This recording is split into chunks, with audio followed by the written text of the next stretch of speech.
And we're going to kind of go through a quick journey with you about how you can make your proposals more interactive. And I don't know what I'm doing. So, the paper proposal, we all know what it's like. It's a subjective journey through pages and pages and pages, especially if you have like 10 or 20 to read at a time. It's absolutely mind-boggling, and it's not really what any CEO wants to go through, right? Of course, and the big thing here is we're looking at something that's pretty archaic. If you relate it to the tin can phone, as you can think, it's pretty much the same thing. You're speaking directly to the person, but it's all jarbled. You don't really know what you're trying to convey right off the top. The big basis is we want to kind of show where we started. The paper proposal is effectively this, at least in today's terms, in today's age. And honestly, we're still in the paper proposal. We're still using it as an industry standard, and we think that should change. Exactly. But we're going to keep going here, and we're going to jump into another section of, I guess, the next evolution of, in relation to AT&T, you guys using phones, and, we might as well follow that path. The big thing is we're going to use the rotary dial, or the rotary phone, as kind of an example of, the web delivery. The next step in proposal evolution, we figured that the big thing was to get to the point of web delivery, it's great, you're doing the same thing, but it's no different than the paper proposal. You're just putting it on a website, you're expecting it to do the work for you. The phone was a great revolutionary thing by Mr. Alexander Graham Bell, who started the Bell Company, and Southwestern Bell became, and now it's AT&T. So the web delivery, it's about the same as the paper proposal right now. It doesn't allow for how far we've come and how far the web will let us go. Exactly, and it's just another example of how this information can convey into your work meal and how we can make this a little bit easier for you. So the next piece, and it kind of relates back to this as well, is kind of the phone booth motif, if you will. We all know about the phone booth. We've all seen the commercials from AT&T with the phone booth.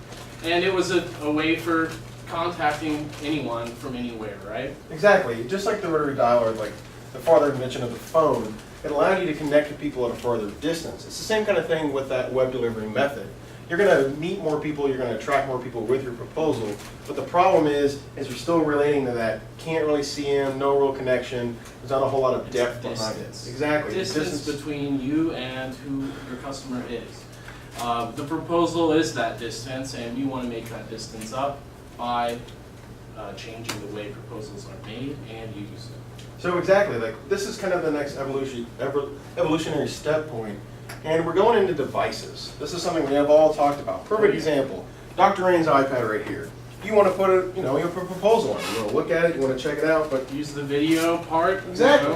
But Appeal to the senses. Warren, what's different than looking at a piece of paper? Gosh, I don't really see a whole lot different other than, it's less to carry around. Exactly. Right. Well, what's different than looking at a video on this than on a computer screen? Well, maybe the speakers are smaller, but you can still get the same exact package. It's not very interactive. It doesn't really convey what a proposal wants to do. It doesn't really give AT&T a large stature when presenting the proposal, which the proposal is. AT&T needs to take charge of presenting its own proposal. And in essence, this is a tool, and we're not effectively using these tools in the Right. right way. It has tons of capabilities, whatever device it may be, whatever tablet it may be. Right. We got to use it correct. We got to use it the right way. Right. All these tools are out there. They're being used for games. They're being used for all sorts of, like Carmen Sandiego, for example, or any game on here. But right now, the paper proposal or even the PDF proposal is devoid of interactivity. And that's what we're going to jump into, right, Oren? Well, first, this looks like me about. Kind of looks like Travis. It kind of looks like Travis about 10 o'clock last night. You've read all day, your eyes are tired. You want something that's going to grab you, something that's going to wake you up, not something that's going to put you to sleep like normal proposals probably do. If you've seen one, you've seen them all, right? Exactly. What we want to try to captivate here is moving from passive material to active. Right. All the stuff we've already shown you, the paper, proposal. Subjective and passive. Correct. Right. And using, a device or any of that kind of information, a website, that's more of a passive approach because you're just giving it to somebody and hoping that they understand.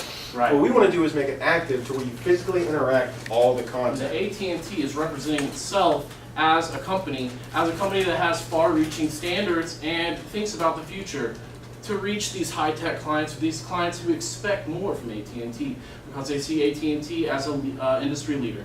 Exactly. So we're going to jump over and Oren, tell us what we're going to try to do here. Well, we're going to rethink possible in the grandest sense of rethinking possible. We're going to do what Mr. Graham Bell first did with the phone. We're going to go back to the roots, We're right? going to go back to the roots of sensory perception and Exactly. also making proposals interactive. So we're going to jump How over. do we do that? Well, we got one step here. One thing we want to come with. As you can see, you're eating your popcorn, and we're going to relate it to popcorn around here. exactly. We It figured bounds. we'd follow that trend real fast. If you want to follow with us, you can go with us to Type in MozillaPopcorn.org, Mozilla Popcorn if you're interested, or there's the big screen right here. and we'll jump over to their website real fast. We'll make this big. And instead of us telling you what it will do, we're going to let them explain it for themselves. Yeah. So we'll just click on this little video here, and you guys can go on the website and check out anything you want while you're Right. watching and listening to this. See. Can you full screen? Mozilla Popcorn makes video work like the web. Instead of TV and a web page, Popcorn-powered pages let you bring the wealth of information and story that exists on the web to your video. You can use Popcorn to add commentary and annotation from Wikipedia, explore maps related to the content of a video or audio track, or dig deeper into the background of the character. Want to use Popcorn to move a virtual camera or pull the current weather into a 3D world? We've got you covered. Using Popcorn's simple JavaScript syntax, you can synchronize the time of your video or audio to any web content you wish. This code will pull up all the most recent tweets about New York. Now I'm going to display a map of New York. And now a Wikipedia article about New York. See how that works? Popcorn.js developers should know that with over 1,400 unit tests, our core library and all the plugins we ship are rock solid. If you don't write code, we're developing an app called Popcorn Maker that will make authoring interactive video experiences as easy as point and click. If you're a filmmaker, a producer, or anyone else that is interested in collaborating and experimenting with us, check out our Learn Popcorn program. We run hackfests and workshops with great partners to reimagine video on the web. Popcorn is 100% open source. You can improve how it works and looks to your heart's content. So come hack with us, and let's get video and the web to play nicely. There's a little video for you, Neil, so you can kind of check out some more information later on. And we'll jump back over here into our presentation real fast. But Well, Popcorn, I don't know what an open source is. Could you explain it to me, please? open source allows you to fully manipulate the content. It means you can go in with your developers, Neil, and change whatever you feel is necessary for whatever customer you're going for. I'll have a little example later, but for right now, the basis is it allows you to change whatever you want. If you want to add a feature, if you want to add something that's specific to AT&T, especially your products, whether it's wireless or in-house or whatever, you have that opportunity, and Popcorn allows that. This is just a piece of the puzzle when it comes to the large scheme of how many products out there are going to allow you to use these types of things. It can also allow you to tap into all the infrastructure that you already have, all the web content that you already have, and to show it side by side with your proposal so that your proposal content pops off the page. Makes it more interactive and interesting. Exactly. So we're going to jump over to another example of this. We wanted to show you something that another customer, another consumer used. Now, we're going to jump over to their website. I'm going to turn it down a little bit because it is quite loud.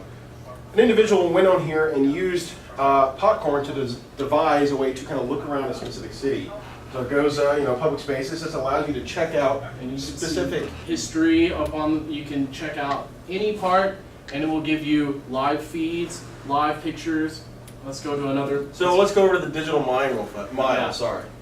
And we'll watch a quick little video that's associated to this. A little bit of commentary in the background, but it allows you to access this. There's plenty of room on the sides of the screen to allow you to put even more content if need be. This is just a small, quick example that was made in a short period of time with just minimal work, to be honest. Most of these things were used through the Popcorn Maker, and most of the times these are people that are not professionals. They're just doing it to use it for their advantage.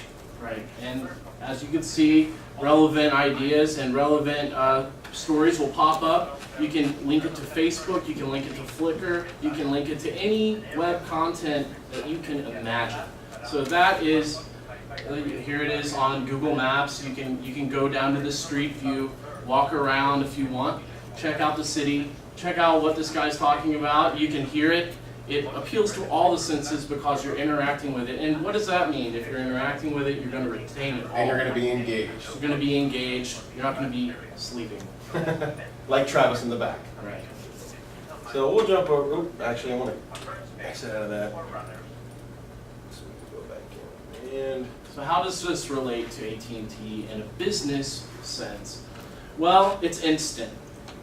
it means you can instantly stream this information to your customers. It can be live if need be. There are times you can make a direct feed from an area, from a person, from an office. You can establish it with coding and some script behind the scenes. The next part is obviously the interactivity. Well, it's absolutely interactive because you can see what people are saying about this on Twitter, or you can see pictures of it on Flickr that are coming up, depending upon your problem or your customer. And how it relates to them, they can go through and see, go to hyperlinks and do their own research. They can relate it to themselves in whatever way, but you're also controlling it because it's not just popping up randomly. You have control over what comes up, what and how they will be able to